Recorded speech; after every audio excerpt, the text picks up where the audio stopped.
सेवालाल महाराज हे 18व्या शतकातील एक थोर भारतीय संत, समाजसुधारक आणि आध्यात्मिक गुरु होते.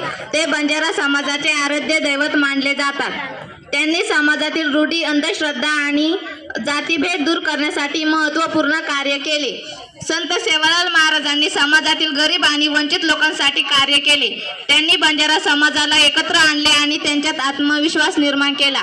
त्यांनी जात-पात, धर्मभेद आणि उच्च नीच असा कोणताही भेदभाव न करता सर्वांना समानतेचा संदेश दिला. संत सेवालाल महाराजांनी लोकांना प्रेम, दया, क्षमा आणि अहिंसेचा मार्ग दाखवला.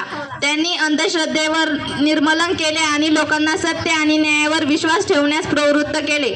त्यांची शिकवण आजही लोकांना प्रेरणा देते.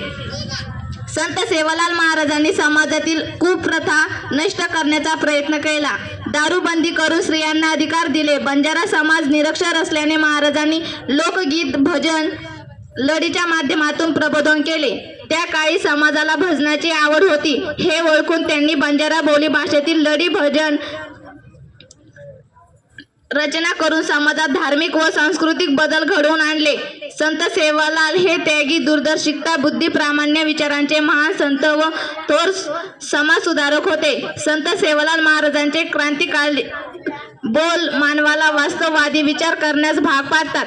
या समाजाने बंजारा समाजाचा इतिहास व सेवाभावी शिक्षण आपल्या कंठात सुरक्षित ठेवले आहे. शिकाच, शिकवाच, शिकवा राजा घडावाच अशी शिकवण संत सेवालाल महाराजांनी दिली आणि आज भारतातील करोडो लोक त्यांची पूजा करतात. संत सेवालाल समाजासाठी केलेल्या कार्यामुळे ते आजही लोकांच्या मनात आदराने स्मरले जातात. त्यांची जयंती दरवर्षी मोठ्या उत्साहाने साजरी केली जाते. त्यांच्या अनुयायांनी त्यांची शिकवण आणि विचार आजही जपून ठेवले आहेत. त्यांचे विचार आजही आपल्याला प्रेरणा देतात आणि भविष्यातही देत राहील. धन्यवाद.